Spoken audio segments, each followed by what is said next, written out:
Rikey Webb, el niño de 3 años que vivió un infierno en vida, tras desaparecer 2 días en el bosque, hallaron al pequeño en un buen estado físico y saludable, pero tenía la famosa mirada de las 1000 yardas.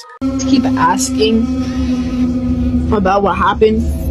Riker, do you remember when you got lost? What do you see? I see a house. A house? In the woods? Yeah. So I can live and then I can live.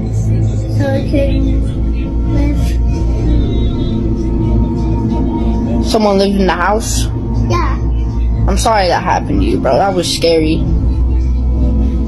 You okay though now? Yeah?